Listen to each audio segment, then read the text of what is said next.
أشهد أن لا إله إلا الله وحده لا شريك له وأشهد أن محمدا عبده ورسوله أما بعد فأعوذ بالله من الشيطان الرجيم بسم الله الرحمن الرحيم الحمد لله رب العالمين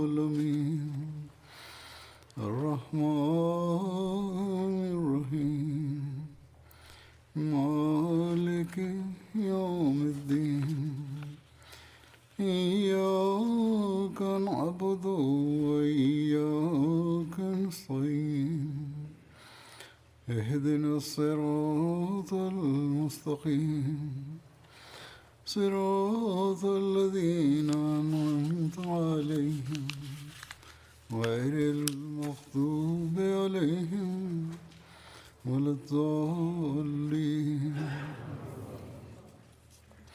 إن الله يأمر بالعدل والإحسان وإيتاء ذي القربى وينهى عن الفحشاء والمنكر والبغي يعظكم لعلكم تذكرون.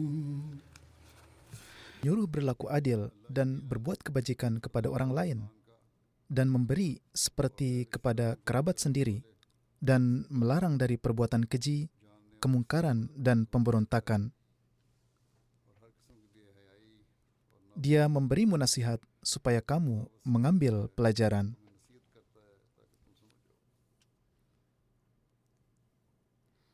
Ayat ini biasa dibaca dalam khutbah kedua setiap Jumat dan juga khutbah kedua Id. Di dalamnya disebutkan beberapa perbuatan baik yang diperintahkan Allah Ta'ala dan beberapa perbuatan buruk yang dilarang Allah Ta'ala. Inilah tanda seorang mukmin sejati, bahwa ia mengamalkan petunjuk-petunjuk dan nasihat-nasihat Allah Ta'ala untuk memperkuat keimanannya.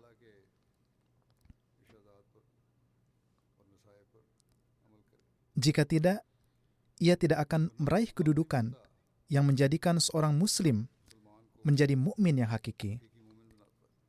Saya akan menyampaikan sabda-sabda Hazrat Masih Maud alaihissalam berkenaan dengan kebaikan-kebaikan yang disebutkan di dalam ayat tersebut, yakni adil, ihsan, dan memberi seperti kepada kerabat sendiri, yang beliau alaihissalatu wassalam tulis dalam berbagai buku beliau, dan beliau alaihissalatu wassalam jelaskan dalam berbagai majlis.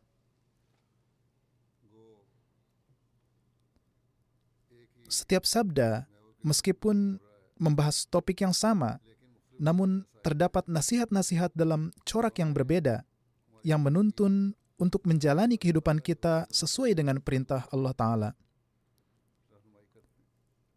Beliau alaihissalatu wassalam tidak hanya menjelaskan keistimewaan-keistimewaan dan kebaikan-kebaikan itu dalam konteks hubungan dengan sesama manusia, bahkan beliau alaihissalatu wassalam juga menjelaskan bagaimana menjalin hubungan dengan Allah Ta'ala dalam corak adil, ihsan, dan mencintai seperti pada kerabat.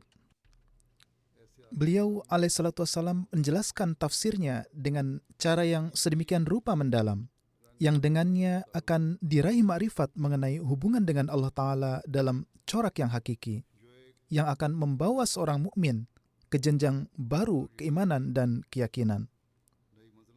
Bagaimanapun juga, kali ini saya akan menyampaikan ke hadapan Anda beberapa kutipan yang jika kita merenungkannya dan berusaha untuk menjadikannya sebagai bagian dari kehidupan kita, maka kita akan mendapatkan satu pedoman amalan yang benar-benar menghubungkan kita dengan Allah Ta'ala dan juga menarik perhatian kita ke arah pemenuhan hak-hak satu sama lain. Dengan demikian, ini juga akan membentuk suatu masyarakat yang indah, yaitu masyarakat yang memenuhi hak-hak Allah dan hak-hak para hambanya. Inilah hal yang juga memberikan jaminan bagi perdamaian di masyarakat dan merupakan jaminan bagi perdamaian dunia. Namun sayangnya, mayoritas dunia bertekad untuk merebut hak satu sama lain, baik itu dunia muslim maupun dunia non-muslim. Umat Islam memang menyebut nama Allah Ta'ala, namun mereka juga meningkat dalam melakukan kezaliman atas nama Allah Ta'ala.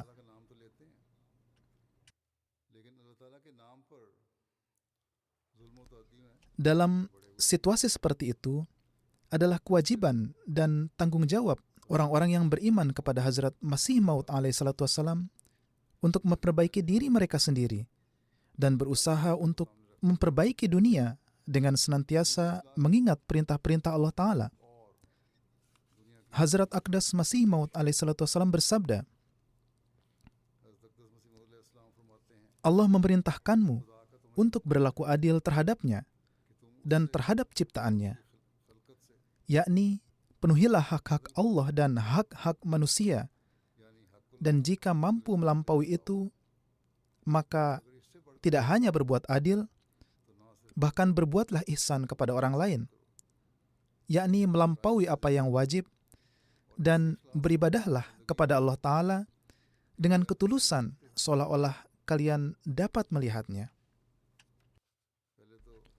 Pertama, beliau alaihissalatu wassalam menyebutkan hak-hak manusia dan kemudian beliau alaihissalatu wassalam mengatakan bahwa beribadahlah kepada Allah Ta'ala seolah-olah kalian melihatnya.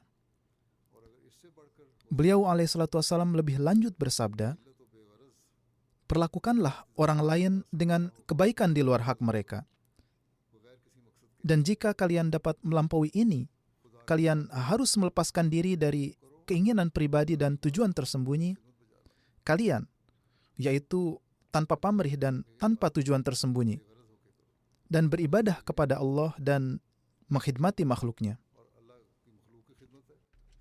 Yakni beribadahlah kepada Allah Ta'ala tanpa pamrih, dan janganlah menampilkan dirimu di hadapannya dengan tujuan tersembunyi.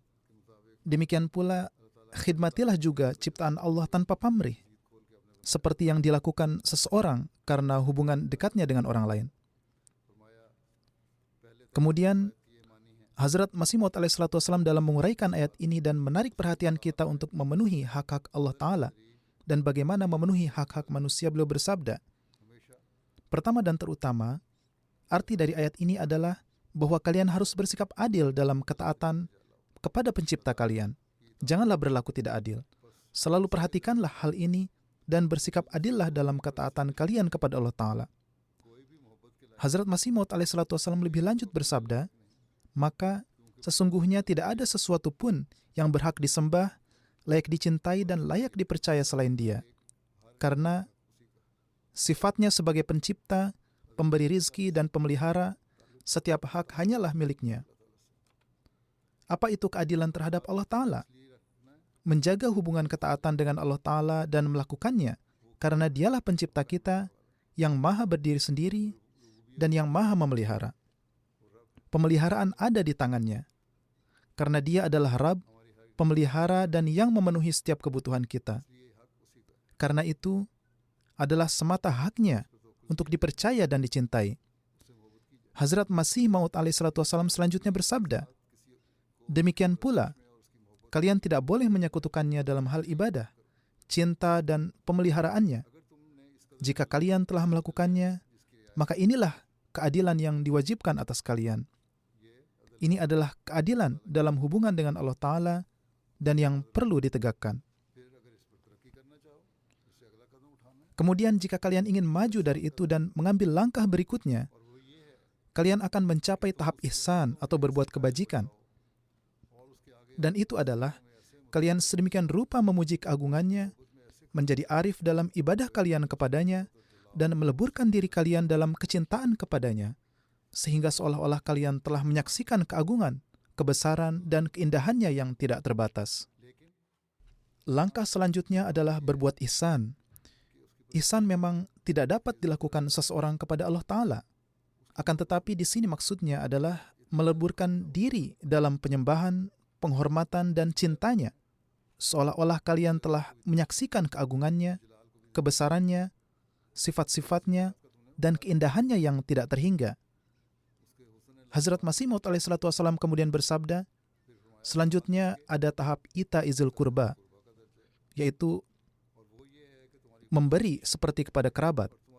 Dan itu adalah menghilangkan semua formalitas dan kepura-puraan dalam ibadah, kecintaan, dan ketaatan kalian.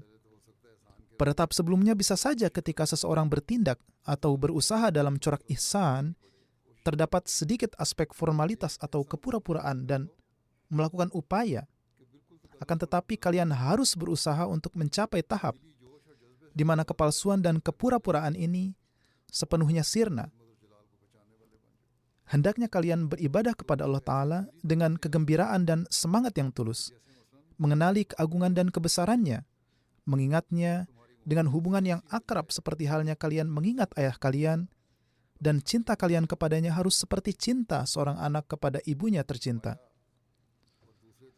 Hazrat Masih Maud alaihissalam bersabda, sehubungan dengan menunjukkan simpati yang kaitannya dengan hak-hak yang dimiliki oleh ciptaan Allah Ta'ala dan yang berhubungan dengan umat manusia, bahwa makna ayat ini adalah berbuat adillah kepada saudara-saudaramu dan umat manusia, dan janganlah membuat tuntutan yang tidak semestinya untuk hak-hak kalian, dan tetap tegaklah dalam keadilan. Tegakkanlah keadilan. Kalian tentu saja dapat menuntut hak-hak kalian, asalkan kalian tetap tegak pada keadilan. Janganlah ada tuntutan yang tidak semestinya. Jika kalian ingin maju dari tahapan ini, maka tahapan selanjutnya adalah derajat ihsan atau berbuat kebajikan, yang berarti berbuat baik sebagai balasan atas perlakuan buruk saudaranya. Jika seseorang memperlakukan kalian dengan buruk, kalian harus berbuat baik kepada mereka. Ini adalah ihsan. Sebagai balasan atas perlakuan menyakitkannya, kalian harus memberinya ketentraman. Jika dia menyakiti kalian, kalian harus berusaha untuk memberinya kenyamanan dan kebahagiaan, dan bantulah mereka dengan kemurahan hati dan kebajikan. Setelah itu ada tahap ita izil kurba, yaitu memberi kepada kerabat, yaitu melakukan kebaikan apapun yang mungkin untuk saudaranya dan beritikat baik terhadap umat manusia, tanpa keinginan untuk dibalas.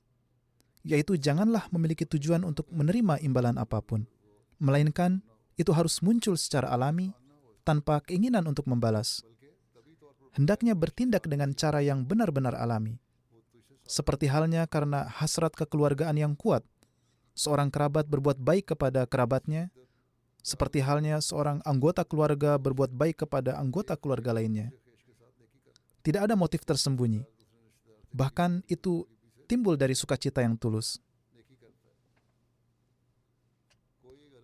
Ini adalah kesempurnaan terakhir dari kemajuan akhlak, yaitu ketika seseorang tidak memiliki keinginan atau motif pribadi ketika menunjukkan simpati kepada umat manusia.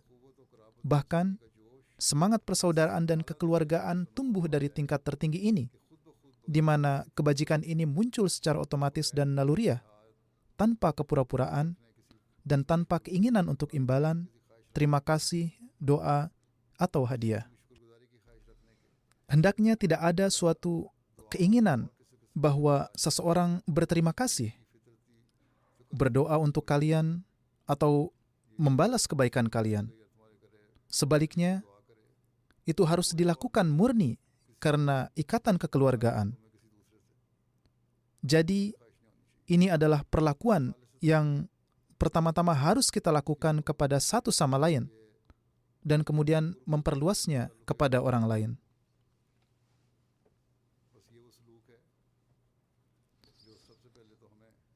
Kemudian, seraya menjelaskan lebih lanjut hal ini dalam kaitannya dengan hak-hak yang dimiliki Allah, Hazrat Masih Maud alaihissalam bersabda,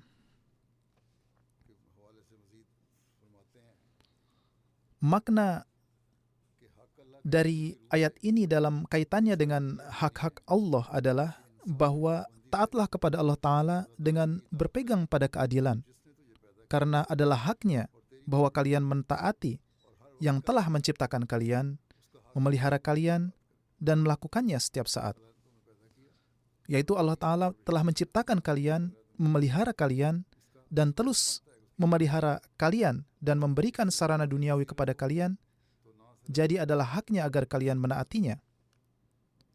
Jika kalian memiliki pandangan rohani yang lebih dari itu, maka kalian tidak boleh menaatinya hanya karena kesadaran bahwa itu adalah haknya untuk disembah, melainkan karena ihsan.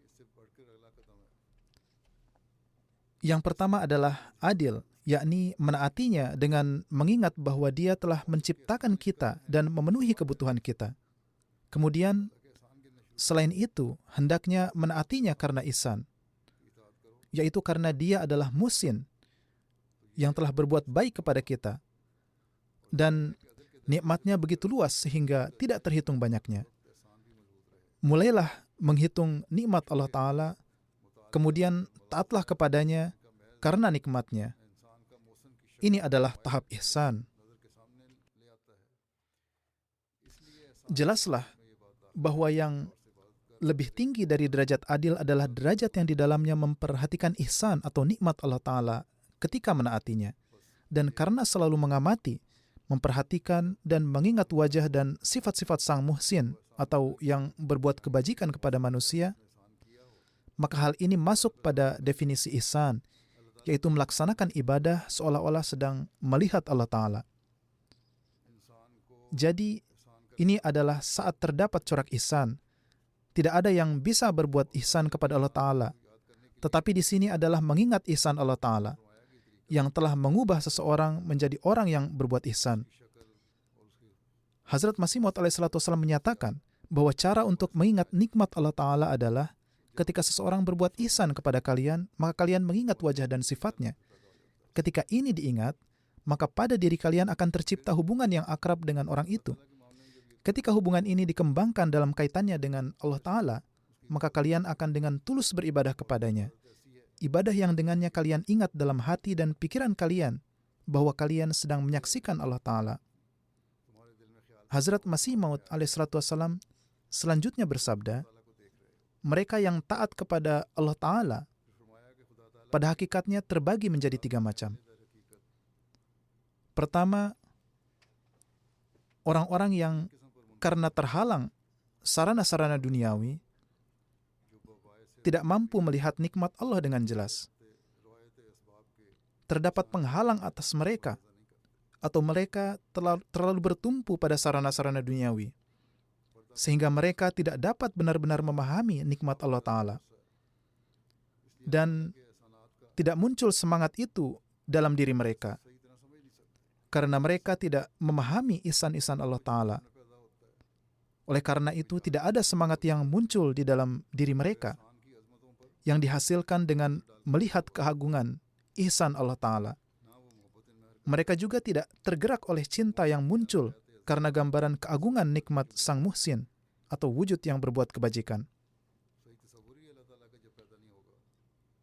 Jika tidak tercipta gambaran yang benar mengenai wujud Allah Ta'ala dalam diri mereka, wajahnya tidak tampak di hadapan mereka, tidak memperhatikan kebajikan-kebajikannya, mereka tidak benar-benar merenungkan sifat rububiyat Allah Ta'ala, maka semangat itu tidak akan tercipta.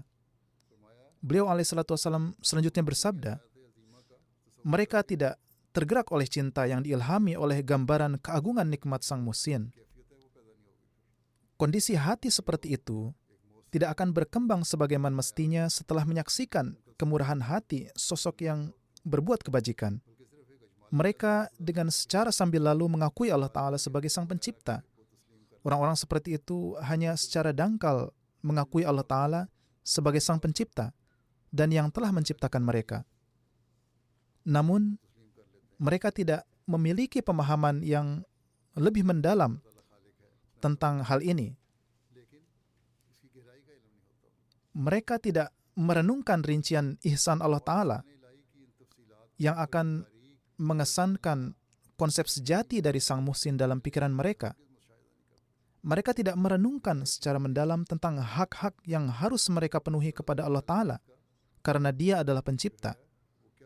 Mereka tidak merenungkan secara mendalam, karena debu dari perhatian yang berlebihan terhadap sarana duniawi telah menciptakan tabir yang mencegah mereka dari melihat seluruh wajah sang pencipta segenap sarana. Jadi, debu sarana duniawi telah menutupi mereka sehingga mereka tidak dapat melihat wajah sejati Allah Ta'ala. Oleh karena itu, mereka tidak memiliki pandangan yang jelas yang memungkinkan mereka untuk sepenuhnya menyaksikan keindahan dari Sang Maha Pemberi yang hakiki.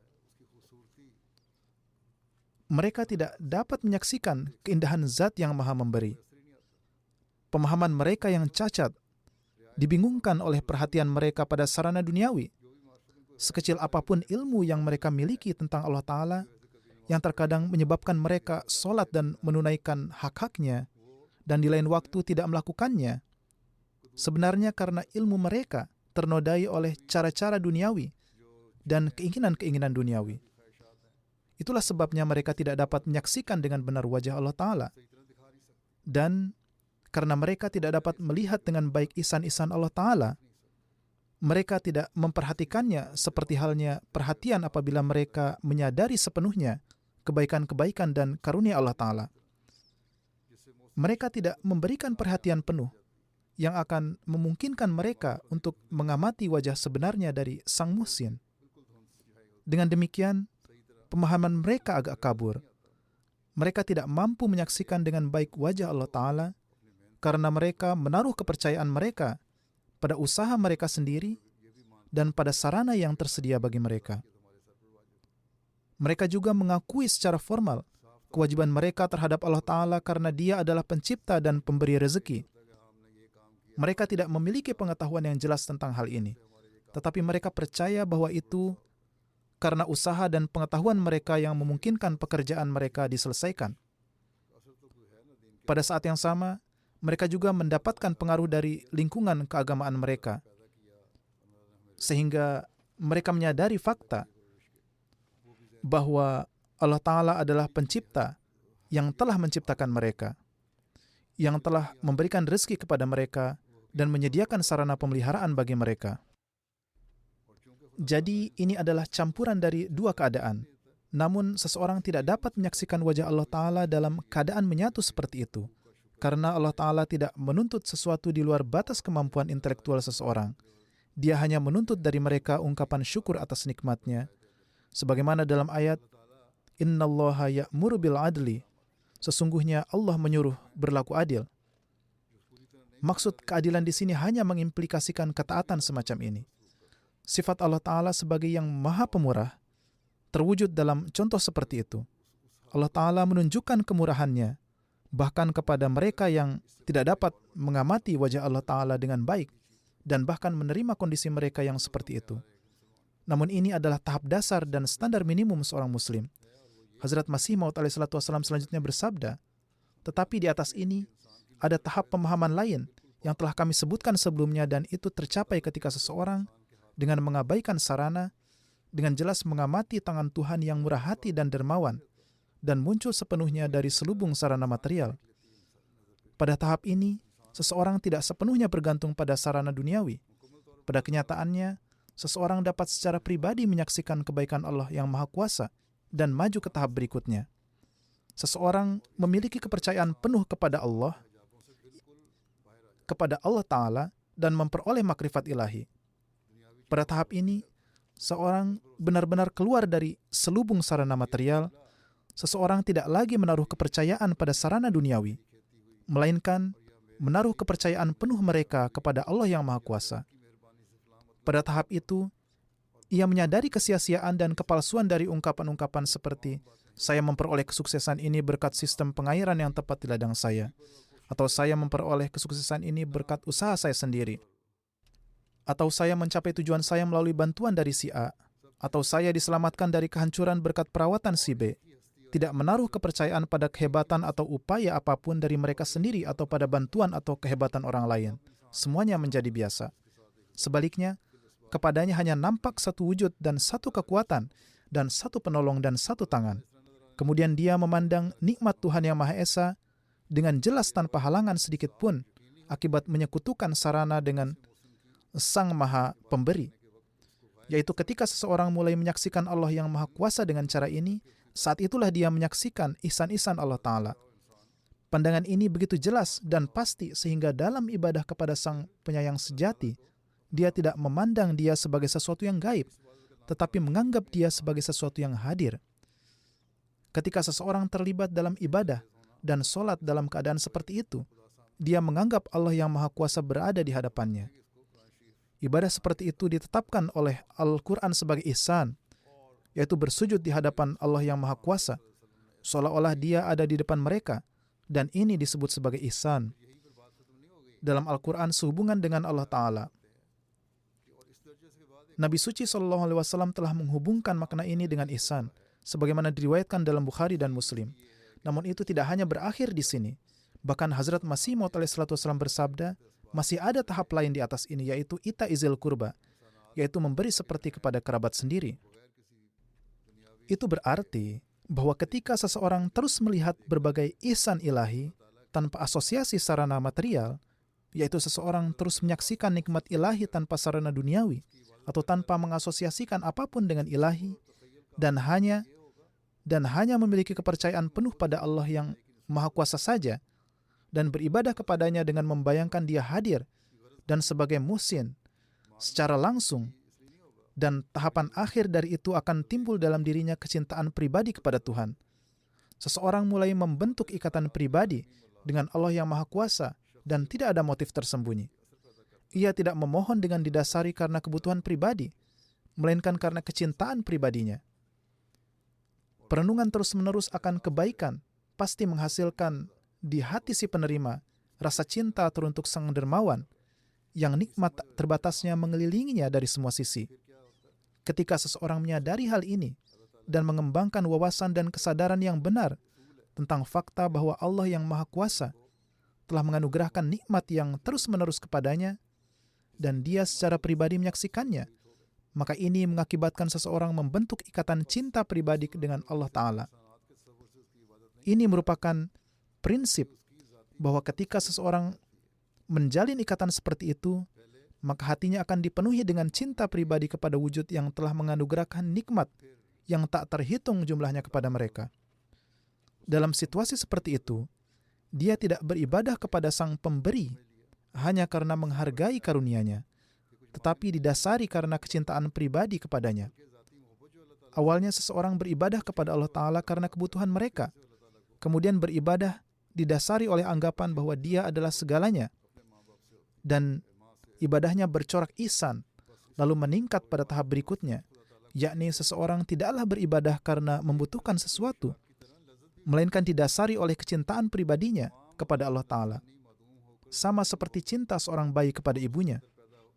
Pada tahap ini, saat beribadah seseorang tidak hanya memandang Tuhan, bahkan diliputi dengan kegembiraan, seperti seorang kekasih sejati. Semua hawa nafsunya lenyap dan kecintaan pribadi timbul dalam dirinya. Dan ini adalah tahapan yang telah dijelaskan oleh Allah Ta'ala dengan kalimat ita izil kurba. Dan ini adalah tahapan yang ditunjukkan dalam ayat fazkurullaha kazikrikum aba'ukum au asyadda zikro, yaitu maka ingatlah Allah sebagaimana kamu mengingat bapak-bapakmu atau mengingatnya lebih banyak lagi. Jadi ini adalah tahap di mana seseorang memiliki cinta yang murni kepada Allah Ta'ala. Hazrat Masih Maud alaihissalam selanjutnya bersabda dalam menafsirkan ayat innallaha ya'mur bil adli wal ihsan wa ita'izil kurba, sesungguhnya Allah menyuruh berlaku adil dan berbuat kebajikan kepada orang lain dan memberi seperti kepada kerabat sendiri. Di sini Allah Ta'ala menetapkan 3 tahap ma'rifat insani. Tahap ketiga ditetapkan sebagai kecintaan pribadi, di mana semua keinginan pribadi terbakar dan hati menjadi begitu penuh dengan cinta, seperti botol kristal yang dipenuhi dengan parfum. Tahap ini juga disebut dalam ayat wa minan nasi may yashri nafsahu ibtigha amradatillah wallahu raufum bil ibad. Artinya, dan di antara manusia ada yang menjual dirinya untuk mencari keridhaan Allah Ta'ala, dan Allah Maha Penyantun terhadap hamba-hambanya. Sekali lagi difirmankan, Bala man aslama wajhahu lillahi wa huwa muhsinun, falahu ajruhu inda rabbih, wala khaufun alaihim, wala hum yahzanun. Yaitu, orang-orang yang meraih najat keselamatan adalah mereka yang menyerahkan diri sepenuhnya kepada Tuhan dan mengingat nikmatnya, beribadah kepadanya seolah-olah mereka melihatnya. Merekalah yang mendapatkan ganjaran mereka di sisi Allah, dan mereka tidak diliputi ketakutan, juga tidak bersedih hati. Artinya, Tuhan dan cintanya menjadi seluruh tujuan mereka, dan nikmat-nikmat di sisi Allah Ta'ala merupakan ganjaran baginya. Kemudian di tempat lain difirmankan, yut'imuna at-ta'ama ala hubbihi miskinan wa yatiman wa asira innama nut'imukum liwajhillahi la nuridu minkum jazaa'an wala syukura.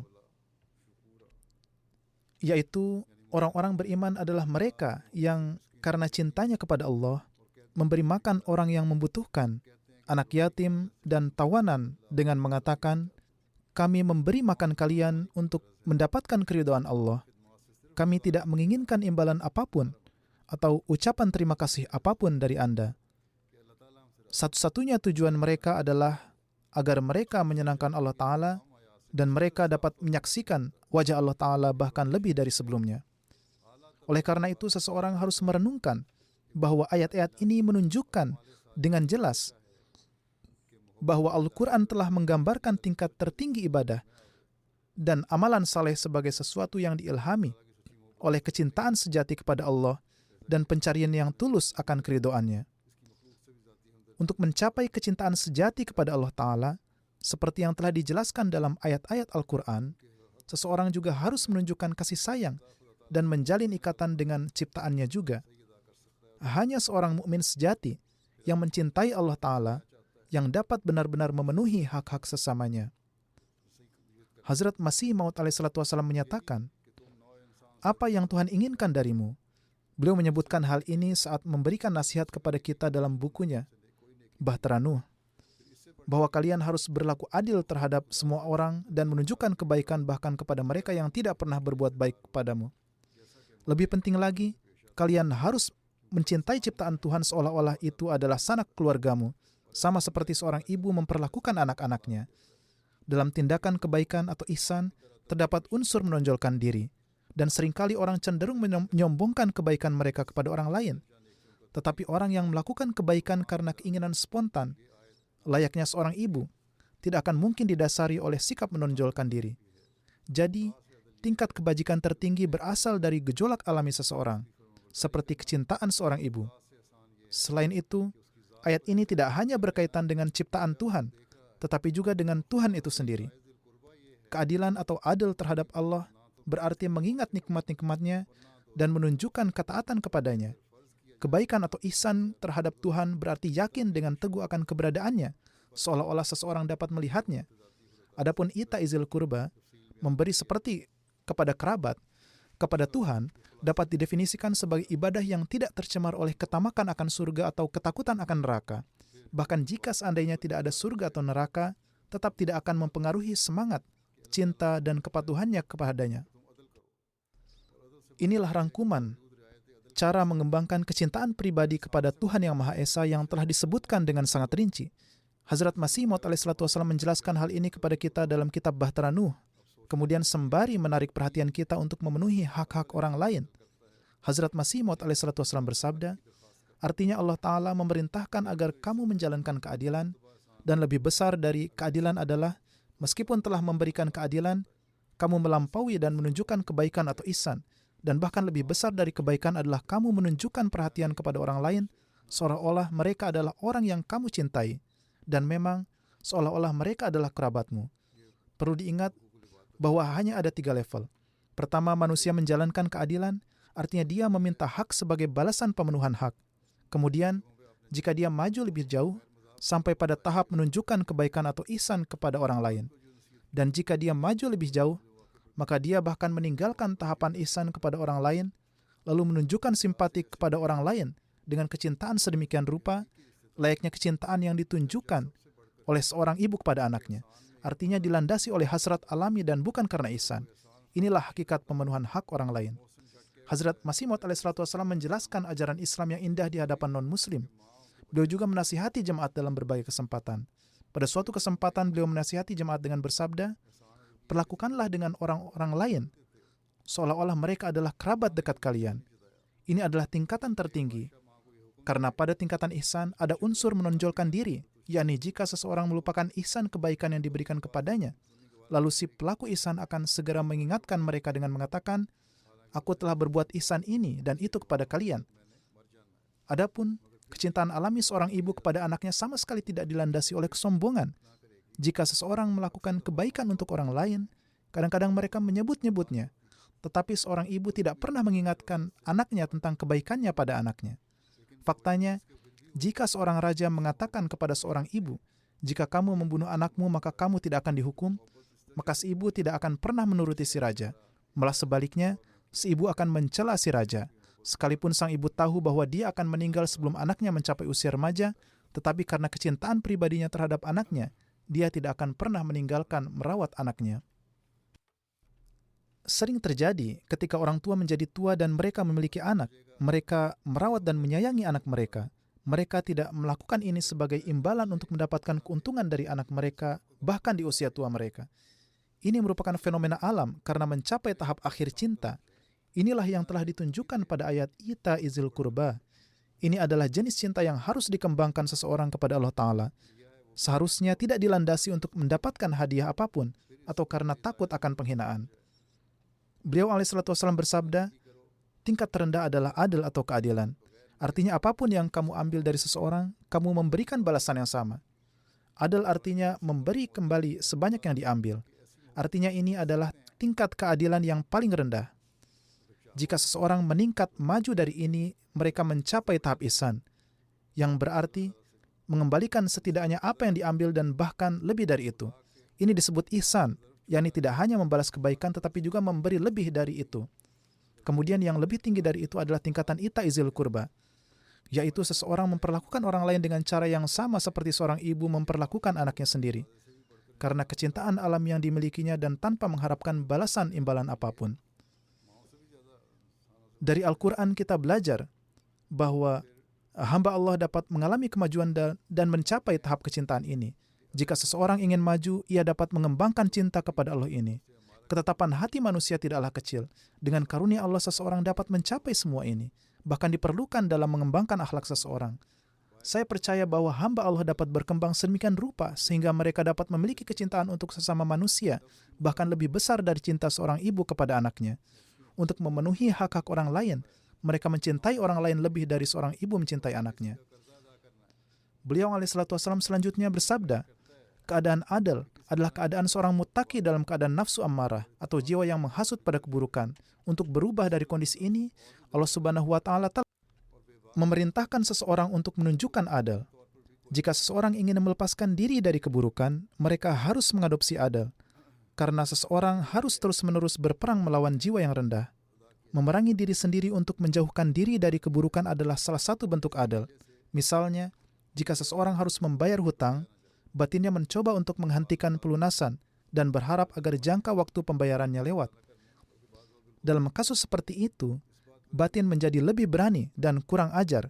Bahkan hukum sekarang tidak akan dapat lagi untuk mengambil kembali pinjaman. Namun ini tidak dibenarkan. Perintah adil menyatakan bahwa seseorang harus membayar kembali hutang yang jatuh tempo pada seseorang. Seseorang harus membayar kembali hutang yang jatuh tempo. Seseorang tidak dapat menghindari pelunasannya dengan berbagai alasan atau tipuan. Beberapa orang berpaling dari hutang yang mereka miliki kepada orang lain dan tidak membayarnya tepat waktu. Bahkan terkadang, jika tidak ada bukti yang terdokumentasi atau kesepakatan, mereka menyangkal bahwa mereka harus melunasinya.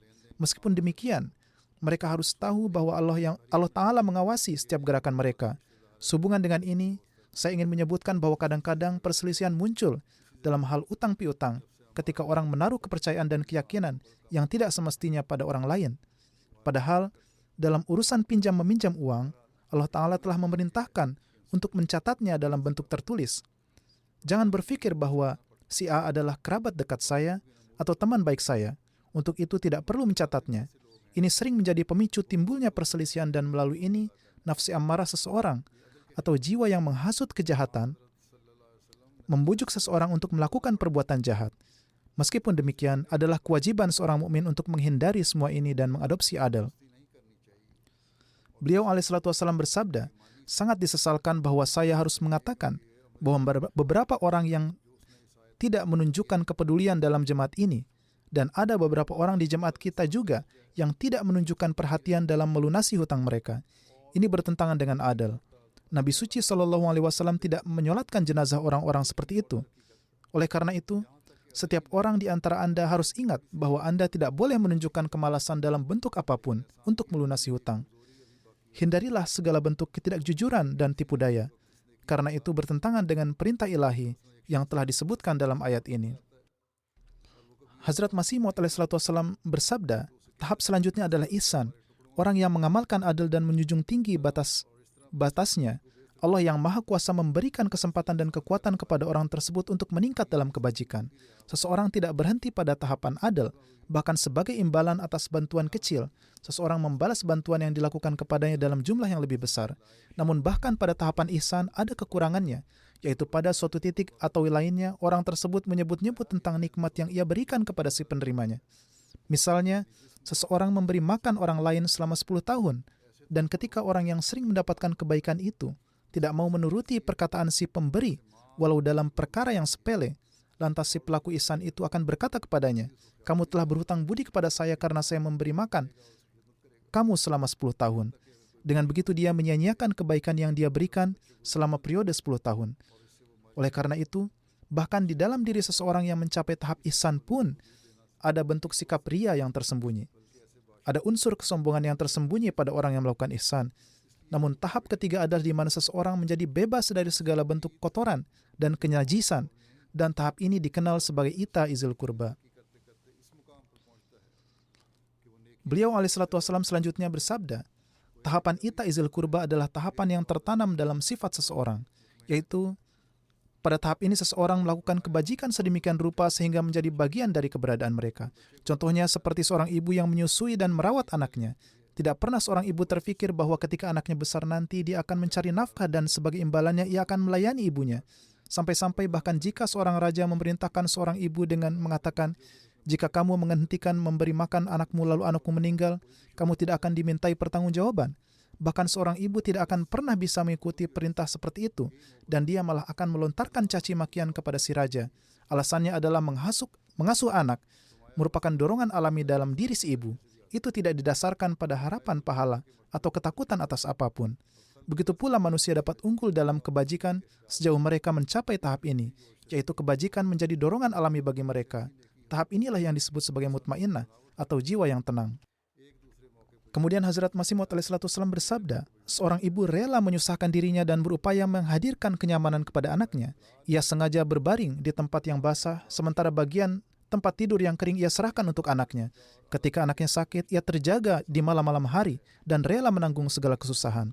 Kini renungkan, apakah dalam perlakuan ibu kepada anaknya ini terkandung suatu unsur kesengajaan atau dibuat-buat di dalamnya? Ini adalah murni karena kecintaan, dan kecintaan seperti inilah yang hendaknya dimiliki seorang mukmin dalam menjalankan hukukullah dan hukukul ibad. Beliau alaihissalatu wassalam bersabda, jadi Allah Ta'ala berfirman, kalian harus lebih maju dari tingkatan ihsan, yaitu majulah hingga meraih tingkatan ita izil kurba, dan berbuat baiklah kepada makhluk Allah dengan semangat fitrati dan alami, dan tanpa mengharapkan suatu pelayanan, manfaat atau ganjaran. Hendaknya hukukullah yang kalian miliki tidak mengandung suatu kesengajaan dan dibuat-buat di dalamnya. Kemudian di tempat lain Allah Ta'ala berfirman, La nuridu minkum jaza'an wala syukura, yakni seseorang yang dekat dengan Tuhan dan yang telah meraih kemajuan-kemajuan. Prinsip yang mereka miliki, yakni kebaikan yang mereka lakukan adalah murni demi Allah. Di dalam kalbunya ia sedikit pun tidak memiliki anggapan bahwa ia berdoa demi sesuatu hal atau supaya ia berterima kasih kepadanya. Kebaikan yang ia lakukan hanyalah berdasar pada gejolak rasa simpati yang tersimpan di dalam kalbunya. Ajaran suci seperti ini tidak kami saksikan di dalam Taurat maupun Injil. Kami sudah membacanya halaman demi halaman. namun di dalamnya sama sekali tidak tertera ajaran yang suci dan sempurna seperti ini. Kemudian beliau alaihissalatu wassalam bersabda, Allah Ta'ala memerintahkan agar membalas kebaikan dengan kebaikan. Kemudian jika sesuai situasi dan kondisi ia dapat bersikap lebih dari tingkatan adil, yaitu ihsan atau kebajikan, maka lakukanlah sikap ihsan. Kemudian jika memungkinkan untuk lebih dari sikap ihsan, yaitu bersikap baik seperti halnya kepada karib kerabat, yang mana ini timbul dari dorongan alaminya, maka bersikap baiklah sesuai dengan naluri kasih sayang itu. Allah Ta'ala berfirman, majulah kalian melampaui batasan adil. Bagaimanapun juga, prinsip keadilan harus ditegakkan, atau dalam sikap ihsan kalian menampakkan pengingkaran, padahal sikap ini ditentang oleh akal sehat. Yakni, kalian melakukan ihsan yang tidak pada tempatnya, atau kalian enggan berlaku ihsan sesuai pada tempatnya. Prinsip akal sehat dan keadilan pun hendaknya dikedepankan, yaitu perbuatan ihsan itu hendaknya sesuai dengan keadaan. Jadi di saat perbuatan ihsan diperlukan, hendaknya seseorang tidak menolak untuk berbuat ihsan. Alhasil hendaknya diperhatikan apakah sesuai dengan prinsip akal sehat, atau perbuatan apakah yang lebih mendatangkan manfaat, atau apakah belas kasih dari sikap itaizil kurba yang kalian lakukan terlalu melampaui batas. Di dalam ayat suci tersebut dijelaskan 3 pendekatan dalam melakukan kebaikan. Jadi di dalam perintah untuk melakukan berbagai kebaikan ini, di dalamnya pun telah dinasihatkan untuk menggunakan akal, berlaku adil, dan demi tujuan yang mulia. Juga diperintahkan bahwa hendaknya semua kebaikan kalian ini demi mendatangkan manfaat dan bukan justru membawa kerusakan di masyarakat. Seorang ibu meskipun ia sangat sayang kepada anaknya, ia tidak pernah mengabulkan keinginan anaknya untuk meletakkan tangannya pada bara api. Jadi tujuan utamanya adalah demi kebaikan dan dilandasi itikat baik, yaitu dalam menempuh ketiga corak kebaikan ini. Hazrat Masih Maud alaihissalam bersabda, tingkatan pertama adalah berbuat kebaikan sebagai balasan atas suatu kebaikan. Ini adalah tingkatan yang rendah, dan manusia berakal yang berstatus rendah sekalipun dapat melakukan kebaikan ini, yaitu membalas perlakuan baik orang lain dengan kebaikan. Siapapun orang yang bijak dapat melakukan kebaikan ini, dan ini adalah hal mendasar dan bukan kebaikan bertaraf tinggi, karena ini adalah adab. Tingkatan kedua adalah lebih sulit dari yang pertama, yakni pertama-tama ia sendiri melakukan kebaikan, dan tanpa adanya hak pada seseorang ia memberikan manfaat kepada orang itu sebagai ihsan atau kebajikan. Dan ini merupakan derajat akhlak yang menengah. Kebanyakan orang berlaku ihsan kepada orang-orang miskin. Di dalam sikap ini terkandung keburukan yang tersembunyi, yakni orang yang berbuat ihsan itu terpikir bahwa dirinya telah berbuat ihsan, sehingga sekurang-kurangnya ia ingin menerima terima kasih atau doa sebagai balasan. Dan jika di antara mereka yang menerima kebaikan ada yang menentangnya, maka ia disebut tidak tahu berterima kasih. Terkadang ia menekan dan mengingatkan orang lain akan kebaikannya, yakni dahulu ia telah berlaku ihsan kepadanya, telah lama membantunya, sehingga orang lain pun menghadapi beban yang di luar kemampuannya.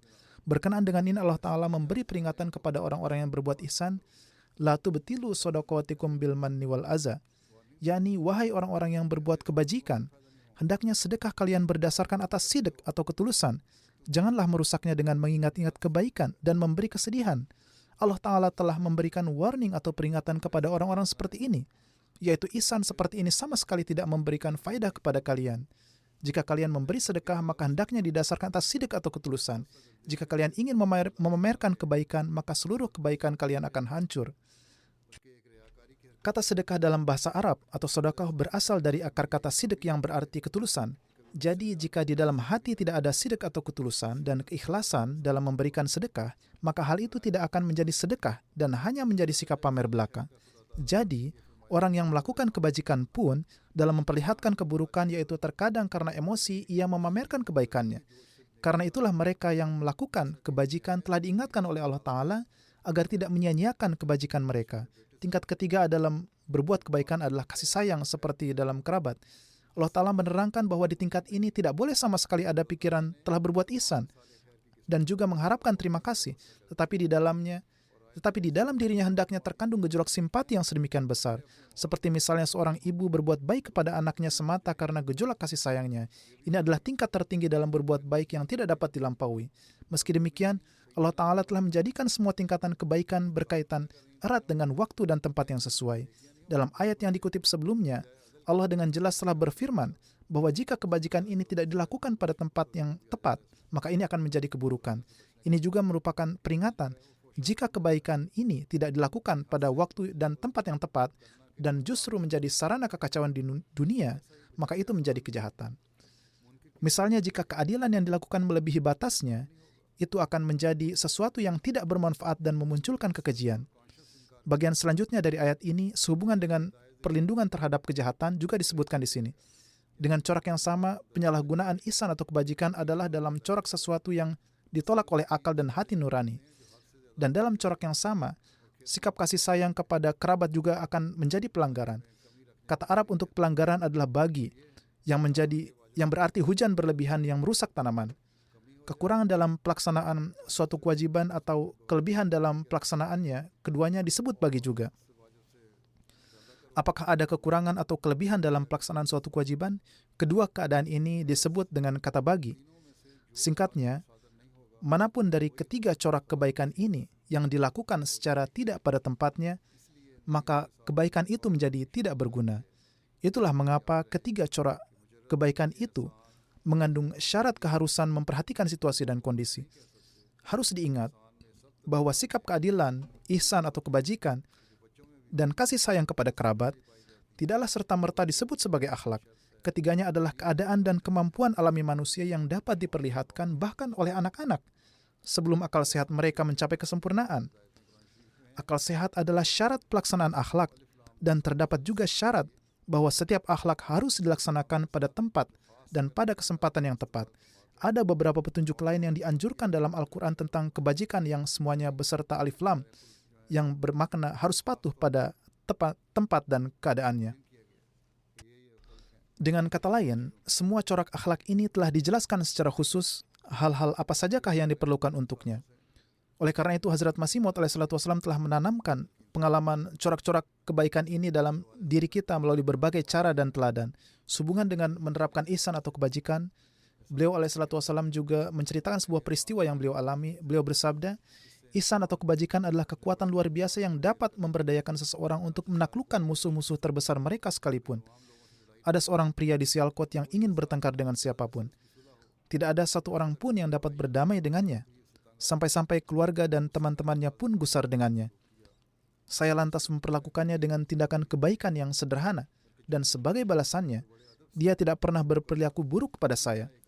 Bahkan, setiap kali ia bertemu saya, dia berbicara dengan hormat. Demikian pula seorang Arab datang ke rumah saya. Ia sangat menentang Wahabi. Bahkan ketika Wahabi disebutkan di hadapannya, dia akan melontarkan cercaan kepada mereka.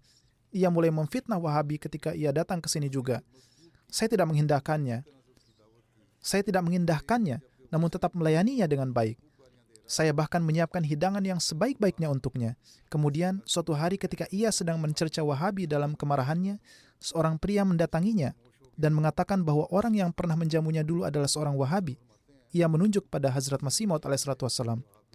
Setelah itu, pria itu menjadi diam. Hazrat Masih Maud alaihissalam bersabda, orang yang menyebut saya Wahabi itu tidak salah, karena saya juga meyakini untuk mengikuti hadis sahih setelah Al-Quran. Namun demikian, orang Arab itu pergi beberapa hari kemudian. Setelah itu saya bertemu lagi dengannya di Lahore. Meskipun sebelumnya ia benar-benar menolak bahkan untuk melihat seorang Wahabi, tetapi karena dia telah dilayani dengan sangat baik, segenap kemarahan dan kebenciannya pun mereda, dan dia menyapa saya dengan penuh kebaikan dan kasih sayang. Dia bersikeras agar saya menemaninya ke masjid kecil tempat dia ditunjuk sebagai imam. Ia mempersilahkan saya duduk di sana dan mengipasi saya, seperti yang dilakukan seorang khadim. Ia sangat ramah dan menginginkan saya untuk minum teh dengannya sebelum berangkat. Jadi lihatlah bagaimana potensi kebaikan untuk membawa perubahan hati. Hazrat Masih Maud alaihissalam bersabda, akhlak ada dua macam. Pertama adalah akhlak sebagaimana diperlihatkan oleh mereka yang terdidik di era modern ini. Dalam pertemuan dan percakapan, lidah mereka berbicara dengan sanjungan, namun hati mereka penuh dengan kemunafikan dan kedengkian. Akhlak seperti itu bertentangan dengan Al-Quran. Akhlak corak kedua adalah berasal dari kasih sayang sejati dan bebas dari kemunafikan dan kata-kata sanjungan. Sebagaimana firman Allah Ta'ala, Innallaha ya'mur bil adli wal ihsan wa ita'izil qurba. Ini adalah jalan yang paripurna, dan setiap jalan dan tuntunan yang paripurna adalah terkandung dalam firman Tuhan. Mereka yang berpaling dari ini tidak akan dapat menemukan petunjuk di tempat manapun. Suatu ajaran yang baik akan memberi dampak pada seseorang dengan syarat adanya kesucian hati. Jika Anda mengamati dengan cermat mereka yang jauh dari ajaran seperti itu, Anda pasti akan menemukan kekotoran di dalam diri mereka. Seseorang tidak pernah bisa bergantung dengan kehidupan yang fana ini. Karena itu, Anda harus maju dalam doa, ketulusan, dan kesucian. Ini adalah nasihat bagi kita dari Hazrat Masih Maud alaihissalam, yaitu untuk maju dalam ibadah, ketulusan, dan kesucian kita. Beliau alaihissalam selanjutnya bersabda, saya menasihati kalian berulang kali untuk sama sekali tidak pernah membatasi ruang lingkup rasa simpati dan kasih sayang kalian. Selanjutnya, untuk menunjukkan rasa simpati dengan benar, ikuti petunjuk Allah Ta'ala ini. Innallaha ya'muru bil adli wal ihsan wa ita'izil qurba. Artinya, pertama-tama perhatikan prinsip keadilan saat menjalankan kebaikan. Tunjukkan kebaikan sebagai balasan kepada mereka yang menunjukkan kebaikan kepada Anda. Setelah itu, tahap kedua adalah menunjukkan kebaikan yang lebih besar daripada yang ditunjukkan orang lain kepada Anda. Tahap ini dikenal sebagai ihsan atau kebajikan. Meskipun kebajikan adalah akhlak yang unggul dan berada di atas akhlak keadilan, namun ada kemungkinan bahwa orang yang berlaku ihsan memamerkan tindakan kebajikan. Namun, ada tahap di atas segalanya itu di mana seseorang melakukan kebaikan murni karena kasih sayang dirinya. Pada tahap seperti itu, tidak ada lagi kehendak memamerkan kebajikan, yaitu seperti halnya seorang ibu saat membesarkan anaknya. Seorang ibu tidak mengharapkan hadiah atau imbalan sebagai balasan atas pengasuhan anaknya. Sebaliknya, kasih sayang alami untuk anaknya lah yang mendorongnya untuk mengorbankan semua kesenangan dan kenyamanannya demi anaknya itu. Beliau alaihissalam bersabda, bahkan jika seorang raja memerintahkannya untuk berhenti memberi susu kepada anaknya, seorang ibu akan mencela raja itu. Dengan demikian, kebaikan harus maju ke tahap di mana kebaikan itu bersifat alami. Ketika suatu perbuatan tidak lagi dibuat-buat dan menjadi alami, maka ia mencapai keadaan sempurna. Beliau bersabda, Allah Ta'ala telah memerintahkan bagimu untuk berlaku adil di seluruh dunia. Dengan kata lain, ambillah hanya apa yang pantas kalian terima dan perlakukanlah umat manusia dengan adil. Lebih dari ini, kalian diperintahkan untuk menunjukkan kebaikan kepada umat manusia. Artinya, jangan hanya menunjukkan kebaikan karena diwajibkan, tetapi juga karena kasih sayang. Kendati dalam tahap ihsan, ada kesalahan yang tersembunyi, yaitu orang menunjukkan kebaikan mungkin menyombongkan kebajikannya saat ia tengah emosi. Karena itu, di akhir ayat ini dikatakan bahwa kebaikan yang sempurna adalah seperti kebaikan yang ditujukan oleh seorang ibu kepada anaknya. Kebaikan tersebut bersumber dari gejolak kecintaan alami dan tidak didorong oleh imbalan apapun. Seorang ibu bahkan sama sekali tidak memikirkan apakah anaknya kelak akan membalas budi kebaikannya. Jadi inilah tingkatan kebaikan yang ketiga dan sempurna yang dapat ditunjukkan kepada umat manusia, yang dikenal dalam bahasa Arab sebagai ita'izil qurba, yaitu cinta seperti kepada kerabat. Oleh karena itu, kita diperintahkan tidak hanya untuk melakukan kebaikan kepada kalangan kita sendiri, tetapi juga kepada umat manusia secara luas dan tanpa mengharapkan imbalan apapun. Pada tahap inilah seseorang dapat menemukan Allah Ta'ala sebagaimana telah dijelaskan juga dalam membahas tentang hubungan dengan Allah Ta'ala. Hazrat Masih Maud alaihissalam sangat menekankan hal ini dalam buku-buku dan majlis beliau. Beliau menjelaskan bahwa dari sekian banyak keistimewaan Islam, ini adalah satu keistimewaan yang sangat besar yang tidak terdapat dalam ajaran agama lain. Jadi, adalah tugas kita untuk bertindak sesuai dengan ajaran ini, untuk meningkatkan derajat hubungan kita dengan Allah Ta'ala, dan agar kita dapat memenuhi hak-hak manusia. Semoga Allah Ta'ala menurunkan taufik kepada kita untuk menjalani hidup kita sesuai dengan nasihat ini. Semoga kita dapat meningkatkan standar ibadah kita dalam corak yang tertinggi dan memenuhi hak-hak umat manusia. Secara khusus, semoga kita menjadi orang-orang yang satu sama lain memupuk cinta dan kasih sayang sehingga kita menjadi teladan bagi dunia. Semoga Allah Ta'ala memberi karunia kepada kita untuk mengamalkan hal ini dan dalam memenuhi janji baiat kita. Salah satu syarat baiat kepada Hazrat Masih Maud alaihissalam adalah menunjukkan rasa simpati kepada umat manusia.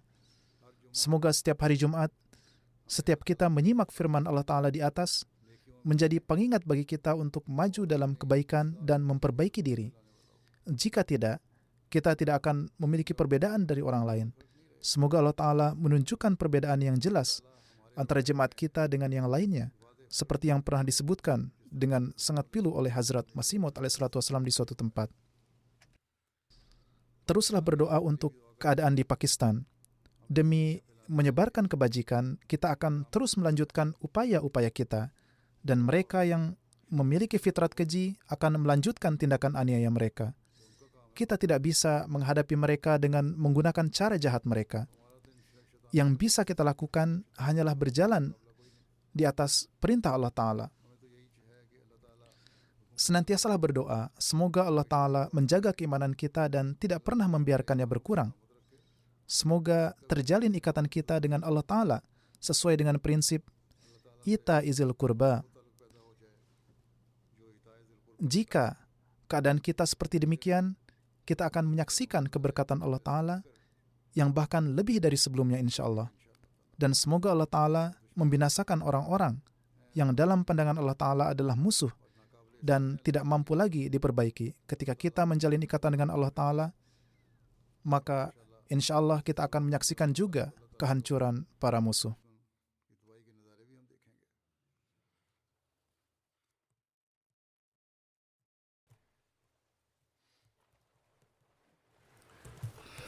Alhamdulillah,